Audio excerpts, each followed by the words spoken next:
Allô, hôpital général de Yaoundé. Chaque samedi à 8h30, l'émission qui vous rapproche de votre hôpital, de vos médecins et de votre santé. Allô, hôpital général de Yaoundé, c'est chaque samedi à 8h30 et rediffusion chaque dimanche à 13h. Madame, bonjour monsieur, bonjour, merci d'être au rendez-vous de la santé sur Allô, hôpital général de Yaoundé. Sur Radio Balafon, c'est le samedi et ce samedi 8 août 2026, nous sommes au rendez-vous. Bienvenue. À l'hôpital général de Yaoundé, c'est donc une émission de sensibilisation et d'éducation à la santé placée sous la supervision du professeur Noël Emmanuel et son directeur général, assisté du docteur Félix Elezoam, directeur général adjoint, bien évidemment, à l'accompagnement permanent du ministre de la Santé publique, Dr Manaouda Malachi. À l'hôpital général de Yaoundé est une présentation de Frédéric Moutomé, la contribution d'Albertine Bichaka tous les samedis de 8h30 à 9h sur Radio Balafon. Ce samedi encore, le rendez-vous est respecté.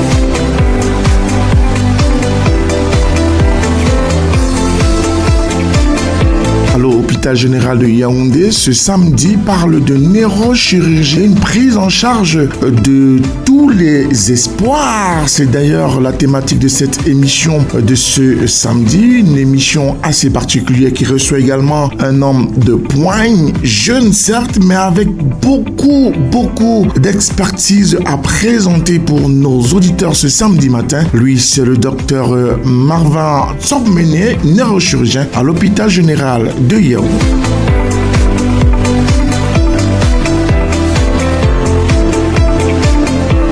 Nous vous l'avons dit, Dr Tsobmene est notre invité ce samedi 8 août 2026. Dr Tsobmene, bonjour.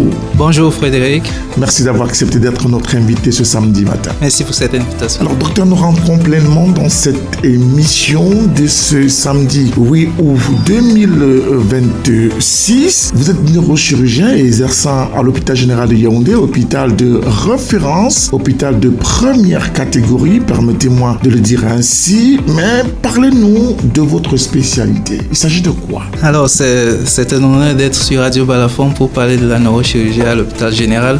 La neurochirurgie est une spécialité qui traite des affections du système nerveux central, c'est-à-dire du cerveau et de la moelle épinière, des nerfs périphériques et des enveloppes osseuses qui protègent ces différentes structures. Quel est le volume d'activité de la neurochirurgie à l'hôpital général de Yaoundé? Si jamais il y en a, présentez-nous quelques cas. Alors, l'activité neurochirurgicale à l'hôpital général de Yaoundé est très dense. Nous traitons des affections de plusieurs types, des traumatismes du crâne, de la colonne vertébrale. Il y en a légion avec les accidents de la voie publique et les chutes. On a également des tumeurs du cerveau et de la moelle épinière, des pathologies liées au vieillissement de la colonne vertébrale, des hernies discales, des canals lombaires étroits, des pathologies congénitales, surtout chez l'enfant, des hydrocéphalies et des pathologies vasculaires, des AVC et d'autres maladies liées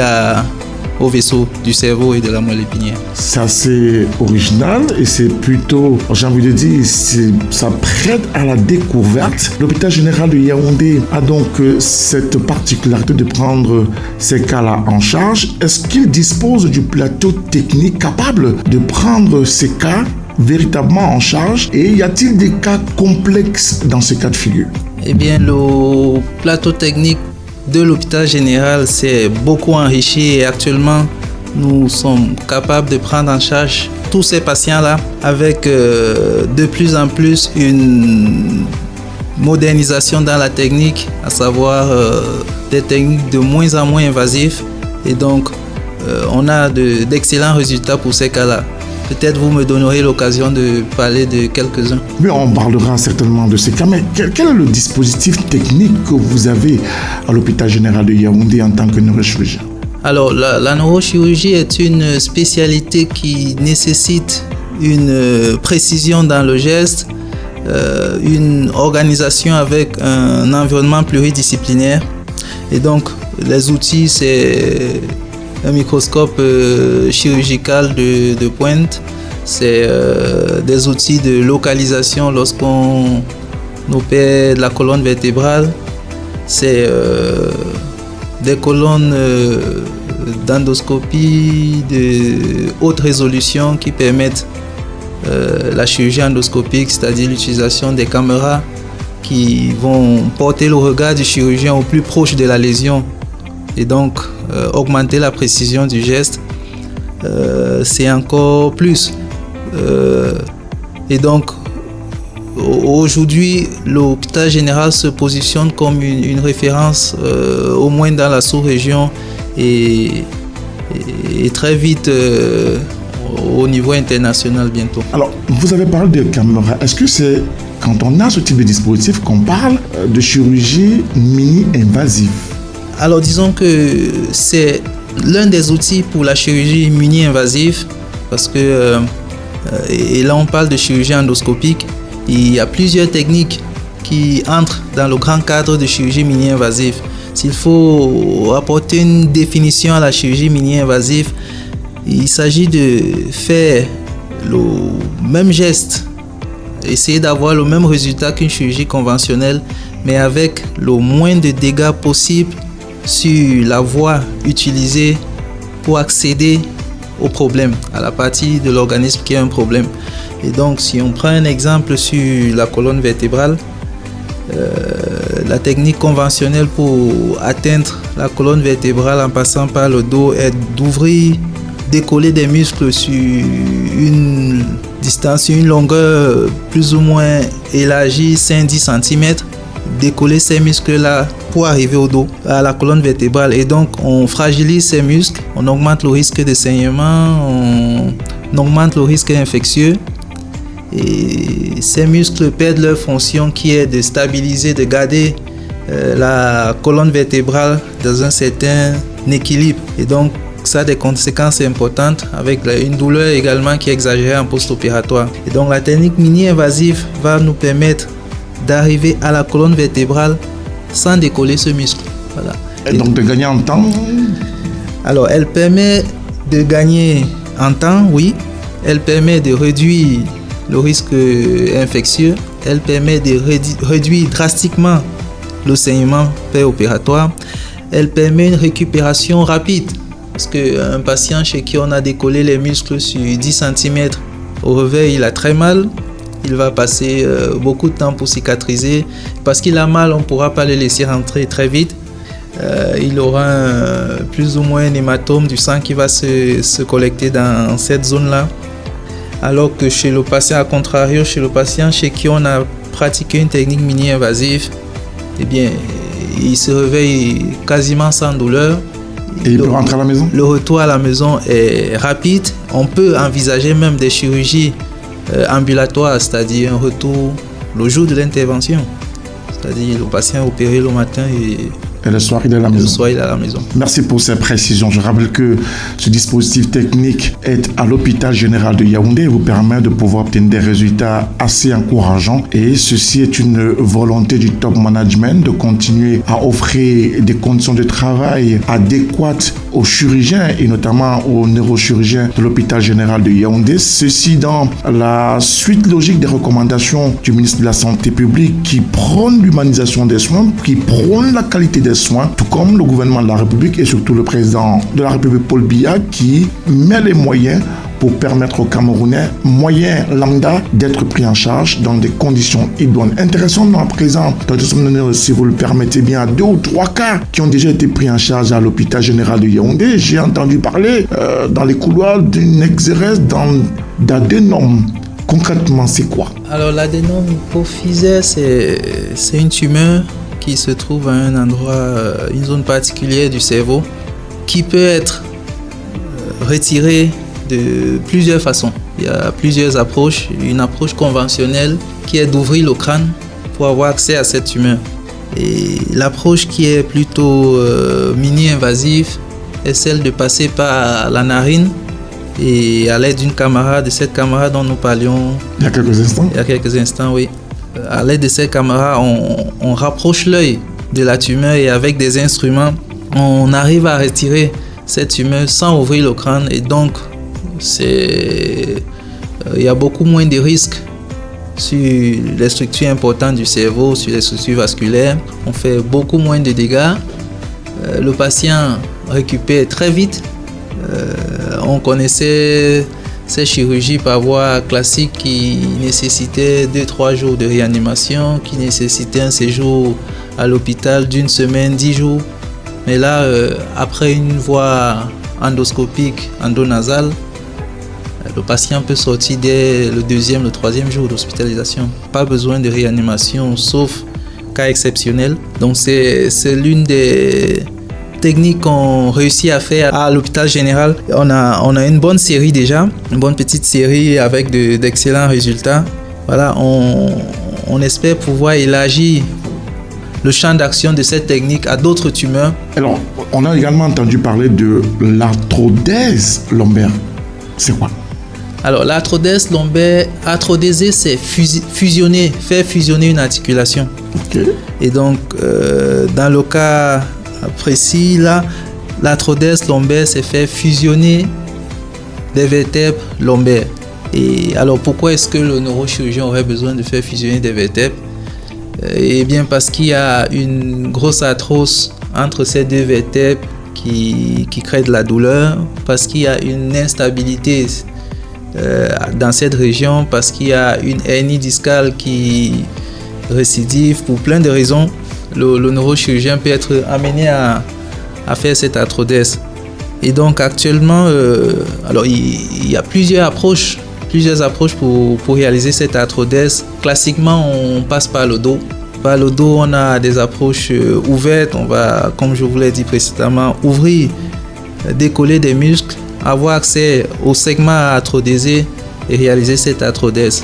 C'est une technique qui est plutôt agressive, qui donne des résultats, mais qui est agressive sur les muscles des patients, qui les fragilise. Et on a donc des conséquences à court terme et à long terme sur l'équilibre global de la colonne vertébrale. Et donc, avec l'évolution des techniques chirurgicales, de nouvelles techniques sont nées, qui sont dites mini-invasives. Et nous avons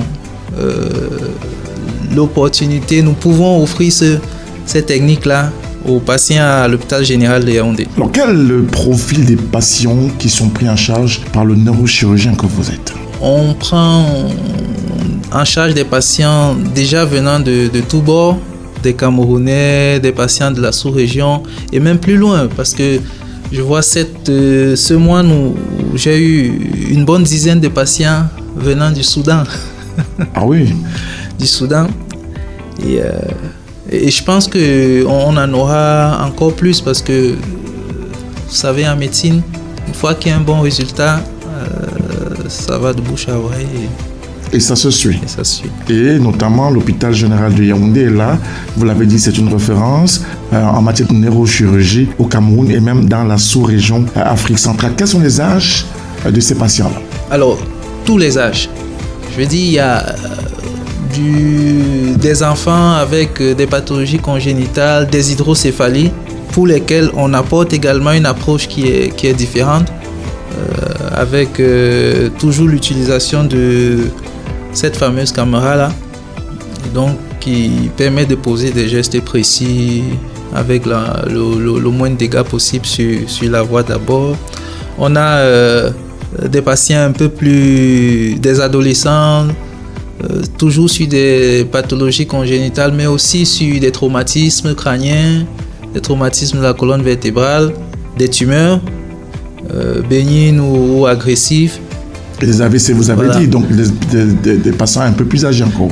Et des patients un peu plus âgés ou même du 3e âge, avec chaque âge, avec des pathologies associées à chaque âge.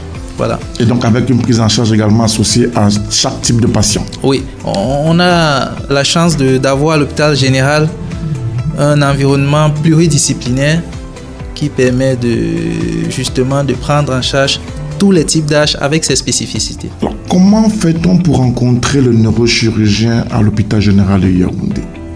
Alors, il y a 2 voies. Une consultation externe est possible.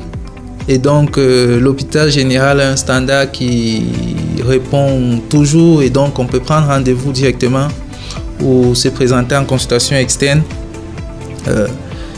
Nous prenons également des patients en urgence directement, oui. Alors justement, vous avez parlé du standard de l'hôpital général de Yaoundé. Vous permettez que nous puissions très rapidement communiquer les numéros de ce standard-là. Ce sont des numéros qui permettent de pouvoir avoir l'hôpital général de Yaoundé dans les conditions idoines. Les numéros sont le 6 99 46 56 86 6 71 76 67 12 6 57 60 30 39 6 51 03 95 30. Voilà les numéros à partir desquels vous pouvez très rapidement rentrer en communication avec l'hôpital général de Yaoundé et poser votre problème. Des solutions vous seront apportées par le dispositif mis également en place par le top management de l'hôpital général de Yaoundé. Docteur Tsobmene, combien coûte une consultation de neurochirurgie et quels sont vos jours à vous de consultation? La consultation de neurochirurgie à l'hôpital général coûte 8 000 francs. 8 000? Oui. pour toute cette spécialité, vous me dites, la consultation coûte 8 000. Eh oui, 8 000 francs. Il faut le faire, c'est l'hôpital général de Yaoundé. Et quels sont vos jours de consultation? Alors traditionnellement, les jours de consultation sont le mardi, le jeudi et le vendredi dans l'après-midi. Dans l'après-midi, le mardi, le jeudi et le vendredi dans l'après-midi, vous pouvez rencontrer le docteur Tsobmene et poser votre problème. Des solutions vous seront apportées dans ces cas de figure. Peut-on à ce jour, docteur Tsobmene, dire que la neurochirurgie constitue un pôle d'excellence à l'hôpital général de Yaoundé? Oui, sans hésitation. On est capable à l'hôpital général aujourd'hui de réaliser des interventions qui ne sont réalisées, je dirais, si on reste juste au Cameroun, nulle part ailleurs. On a d'excellents résultats. On a le plateau technique qu'il faut, qui est en amélioration continue chaque jour grâce à notre top management qui est à l'écoute des défis que nous sommes prêts à relever et qui fournit les moyens pour. Juste pour illustrer ce propos, il y a quelques semaines déjà que nous arrivons à réaliser justement cette arthrodèse lombaire par voie antérieure, c'est-à-dire opérer la colonne vertébrale lombaire en passant par l'abdomen, par le ventre et non par le dos. Et donc c'est une approche qui permet de préserver totalement les muscles érecteurs du rachis qui sont très importants pour, on a eu le cesse de le dire. Ça permet une récupération rapide, une convalescence très courte et d'atteindre les objectifs thérapeutiques. À ce jour, quel est le coût d'une intervention de neurochirurgie à l'hôpital général de Yaoundé? Et y a-t-il des interventions qui se font sans hospitalisation? Alors, le coût, il est assez varié de manière grossière. On peut dire il y a des interventions qui peuvent se faire à 200-300 000 et d'autres qui pourront aller à plusieurs millions, oui. Mais le coût est assez varié. Ce qui est clair, c'est qu'on propose à nos patients, parmi les options thérapeutiques, ce qu'il y a de mieux. Et donc, si je me permets une comparaison avec le tourisme médical qu'on fait dans d'autres pays, le coût est assez abordable. Est-ce que le dispositif qui est mis en place à l'hôpital général de Yaoundé concourt à réduire significativement les évacuations sanitaires? Je pense que oui, parce que les Camerounais, ils vont à l'extérieur parce qu'ils pensent que c'est là qu'on va proposer une option qui est meilleure. Et donc, en travaillant à améliorer le plateau technique, en mettant en place des équipes qui ont l'expertise nécessaire, on est capable de fournir à ces patients-là le même profil, les mêmes options proposées ailleurs dans ces paradis entre guillemets. l'hôpital général est capable de le faire actuellement. Merci pour ces précisions, Dr Tsobmene. L'hôpital général est donc capable de réaliser un certain nombre d'opérations, d'interventions, donc concourt à réduire de manière significative les évacuations sanitaires, notamment dans le cas de la prise en charge de neurochirurgie. Vous l'avez entendu, de la bouche la plus autorisée, on va le dire ainsi. C'est un neurochirurgien qui est notre invité, c'est le docteur Tsobmene Marvin qui est avec nous ce samedi 8 août 2026 et avec lui nous faisons le tour justement de cette problématique. On va marquer un arrêt et on va se retrouver juste après pour à la fois l'agenda à l'hôpital général de Yaoundé et les questions de nos auditeurs qui nous suivent à l'instant. Nous revenons sur ce plateau, bien évidemment avec notre invité Dr Tsobmene pour parler de l'agenda à l'hôpital général de Yaoundé où il se déroule depuis le 4 août et ce jusqu'à hier vendredi 7 août 2026, une formation notamment sur la préparation centralisée des cytotoxiques oncologiques. C'est une formation qui permettra à l'hôpital général de Yaoundé de mieux gérer les médicaments anticancéreux. C'est également l'occasion de donner des éléments et des outils pour une utilisation d'une haute afflux luminaire à l'hôpital général de Yaoundé. Cette formation est ouverte aux infirmiers d'oncologie, aux pharmaciens, aux médecins de l'hôpital général de Yaoundé, aux résidents d'oncologie, mais également à plusieurs autres acteurs du domaine. C'est à l'hôpital général de Yaoundé que cette formation s'est tenue. Nous revenons avec notre invité pour prendre ces différentes réactions. Ce sont les questions des auditeurs ce samedi matin. Docteur Tsobmene, nous venons à vous. Alors, nous avons une situation d'un auditeur qui nous dit qu'il a fait le tour de plusieurs formations sanitaires. On lui parle de problèmes de nerfs sciatiques. La douleur est forte, elle s'empire. Il a du mal à faire 100 pas. Et lui, c'est Albert qui nous écrit de Yaoundé. Et à l'hôpital, on lui conseille vivement de rencontrer un neurochirurgien. Qu'est-ce que vous pouvez dire à cet auditeur-là, Albert, qui lui, par ailleurs, nous dit que son entourage lui déconseille vivement une chirurgie du dos? Alors, j'aimerais dire à Albert que sa situation me touche et malheureusement, elle est fréquente, mais il doit savoir que la douleur, communément appelée la douleur du nerf sciatique, est en général et très souvent une souffrance d'une ou de plusieurs racines nerveuses dans la colonne vertébrale. Et donc, c'est une pathologie qui est traitée et qui est très bien traitée à l'hôpital général parce que on a toute l'équipe qu'il faut. Une fois que le diagnostic a été fait entre une hernie discale ou d'autres origines liées à une dégénérescence, un vieillissement de la colonne vertébrale, on a plusieurs options. Une option médicale et dans ces cas, on a souvent besoin de l'aide du rhumatologue, on a besoin de l'aide du physiothérapeute et encore l'hôpital général peut se vanter d'avoir l'un des, je pense pas qu'il soit au nombre de 5 au Cameroun de médecins MPR, des médecins spécialisés en médecine physique et réadaptation qui doit guider la physiothérapie, guider la kinésithérapie. On en a une très compétente à l'hôpital général qui nous aide pour ceux qui sont éligibles au traitement médical, au traitement conservateur. Et donc, c'est la première étape. Une fois qu'on a des critères chirurgicaux, ces critères peuvent être une faiblesse du membre, une absence de réponse à ce traitement qui est conservateur, une altération significative de la qualité de vie malgré ce traitement conservateur et dans des cas d'urgence, c'est une paralysie avec des troubles, une incontinence urinaire ou anale. Et donc, la chirurgie devient le traitement de choix à ce moment-là. Et c'est malheureux que la croyance populaire soit attachée aux mauvais résultats qu'il y a eu dans le temps.